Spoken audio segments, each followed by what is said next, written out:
Hello friends, welcome in this video. आज का topic है use context in React. Context क्या है और ये कब यूज होता है। जैसा कि आपको पता है कि पेरेंट टू चाइल्ड इंफॉर्मेशन को पास करने के लिए आप प्रॉप्स यूज करते हैं, लेकिन अगर आपके ऐप में बहुत सारे कंपोनेंट यूज हो रहे हैं और सबसे लास्ट वाले कंपोनेंट में आपको डेटा को गेट करना है, किसी इंफॉर्मेशन को गेट करना है और प्रॉप्स के द्वारा करना चाहते हैं, तो लास्ट वाले कंपोनेंट और जो पेरेंट कंपोनेंट जहां से डेटा को सेंड करना है वहां से और लास्ट वाले कंपोनेंट के बीच में जितने भी कंपोनेंट आएंगे उन सभी में एज ए प्रॉप्स आपको डेटा को पास करना होगा, तब जाके आपको लास्ट वाले कंपोनेंट में डेटा मिलेगा। तो यह सही तरीका नहीं है।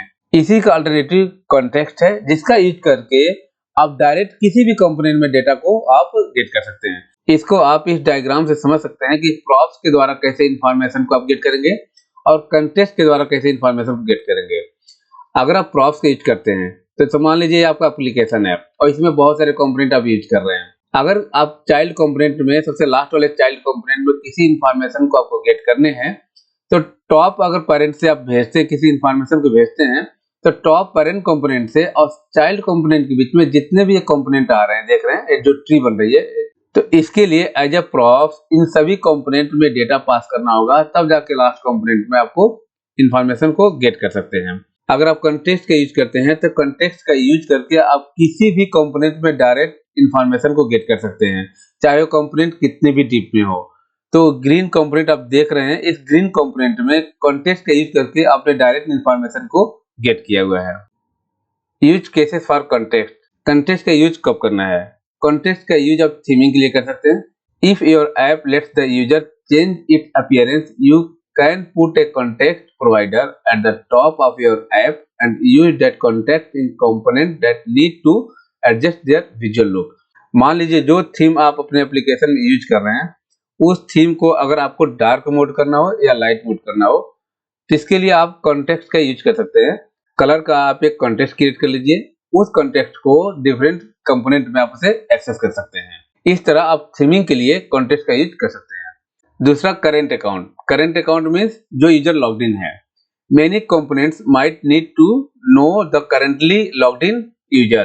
Putting it in context make it convenient to read it anywhere in the tree. Means आप जो यूजर लॉग्ड इन है उसकी इंफॉर्मेशन आप डिफरेंट कंपोनेंट में आप उसे एक्सेस कर सकते हैं। इसके लिए आप कॉन्टेक्स्ट का यूज कर सकते हैं। तीसरा है routing. Most routing solution use context internally to hold the current route. This is how every link know whether it is active or not। Means आप राउटिंग के लिए भी कंटेक्स्ट का यूज कर सकते हैं, जिसमें आप करंट रूट को आप होल्ड कर सकते हैं। फोर्थ है managing state. As your app grow you might end up with a lot of state closer to the top of your app.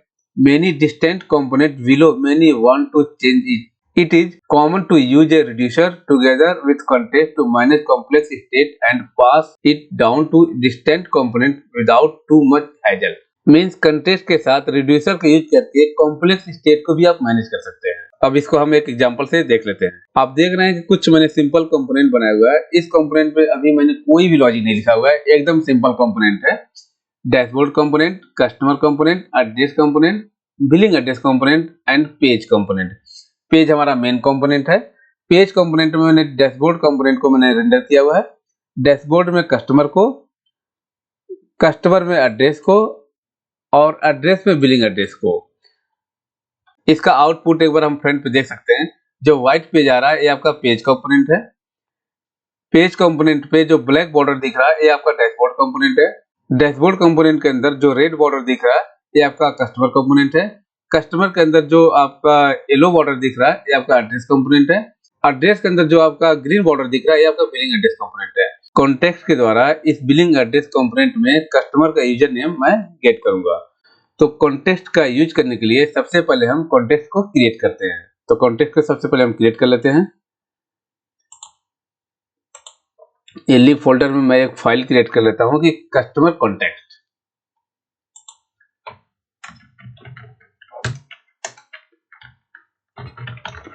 Customer context.ts file. तो सबसे पहले हम क्रिएट कॉन्टेक्स्ट को इंपोर्ट कर लेते हैं। इंपोर्ट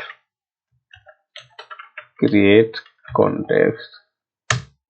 क्रिएट कॉन्टेक्स्ट को मैंने इंपोर्ट कर लिया।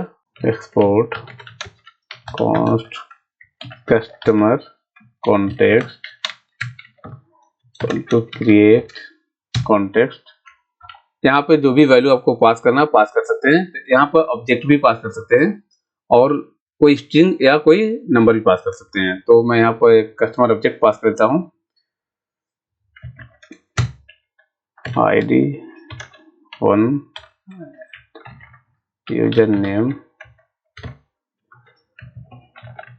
सागर। तो मैं एक कस्टमर कॉन्टेक्ट क्रिएट कर लिया है जिसकी वैल्यू मैंने ऑब्जेक्ट टाइप लिया हुआ है। यह वैल्यू जैसे मैं बताया कि स्ट्रिंग भी हो सकती है और आपका नंबर भी हो सकता है, मैंने ऑब्जेक्ट टाइप लिया हुआ है। अब इस कस्टमर कॉन्टेक्ट को मैं यहाँ पर इंपोर्ट कर लेता हूँ। तो सबसे पहले मैं यूज कॉन्टेक्ट हुक को मैं इंपोर्ट कर लेता हूँ। इंपोर्ट यूज कॉन्टेक्ट, ये हमारा यूज कॉन्टेक्ट एक हुक है, मैं इसको इंपोर्ट कर लिया। अब मैं कस्टमर कॉन्टेक्ट को इंपोर्ट कर लेता हूँ जो भी मैंने क्रिएट किया है। Import customer contact. तो आप इस यूज कॉन्टेक्ट के द्वारा जो भी कॉन्टेक्ट आप क्रिएट करते हैं उसकी वैल्यू को आप गेट कर सकते हैं।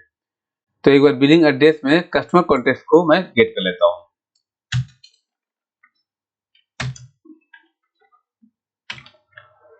कॉस्ट कस्टमर मैंने एक वेरिएबल ले लिया, यूज कॉन्टेक्ट कस्टमर कॉन्टेक्ट। इस तरह से आप जो कॉन्टेक्ट आप क्रिएट करते हैं उसको आप गेट कर सकते हैं। तो कस्टमर और यहाँ पर बिलिंग एड्रेस, यहाँ पर मैं कस्टमर डॉट यूजर नेम। तो आप देख रहे हैं कि फ्रंट में बिलिंग एड्रेस कंपोनेंट में यूजर नेम की वैल्यू आपने इजीली एक्सेस कर लिया। इस तरह आप किसी भी कंपोनेंट में कॉन्टेक्स्ट का यूज करके इंफॉर्मेशन को गेट कर सकते हैं। ये तो था कि आपने डायरेक्ट कस्टमर कॉन्टेक्स्ट का यूज करके बिलिंग एड्रेस कंपोनेंट में आपने इंफॉर्मेशन को एक्सेस कर लिया। अब प्रोवाइडर का यूज करके चिल्ड्रन कंपोनेंट में इंफॉर्मेशन को आप गेट कर सकते हैं। तो प्रोवाइडर आप पेरेंट कंपोनेंट में प्रोवाइडर में जो डेटा आप सेट करेंगे उस पेरेंट कंपोनेंट के जितने भी चिल्ड्रन कंपोनेंट होंगे उसमें आप डेटा को उस डेटा को आप एक्सेस कर सकते हैं। इसको भी हम एक बार देख लेते हैं। इस डैशबोर्ड कंपोनेंट में मैं प्रोवाइडर का यूज करूंगा। अब प्रोवाइडर के द्वारा हम डेटा को पास करेंगे चिल्ड्रन कंपोनेंट में। तो डैशबोर्ड कंपोनेंट के अंदर जितने भी चाइल्ड कंपोनेंट होंगे सभी चाइल्ड कंपोनेंट में यूज कॉन्टेक्स्ट के द्वारा जो भी प्रोवाइडर में डेटा आप सेट करते हैं उस डेटा को आप एक्सेस कर सकते हैं। तो एक बार मैं कस्टमर ऑब्जेक्ट को यहाँ से मैं कॉपी कर लेता हूँ और इसकी वैल्यू मैं चेंज कर देता हूँ।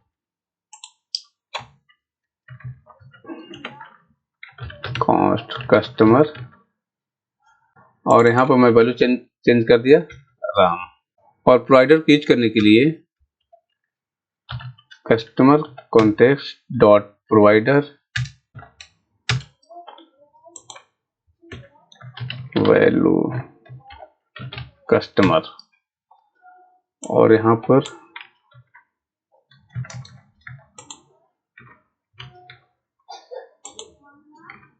तो आप देख रहे हैं कि डैशबोर्ड के जितने भी चाइल्ड कंपोनेंट होंगे सभी में यह वैल्यू जो होगी आप उसे यूज कॉन्टेक्स्ट के द्वारा एक्सेस कर सकते हैं। तो इस तरह से आप प्रोवाइडर के द्वारा डेटा को आप सेट कर सकते हैं।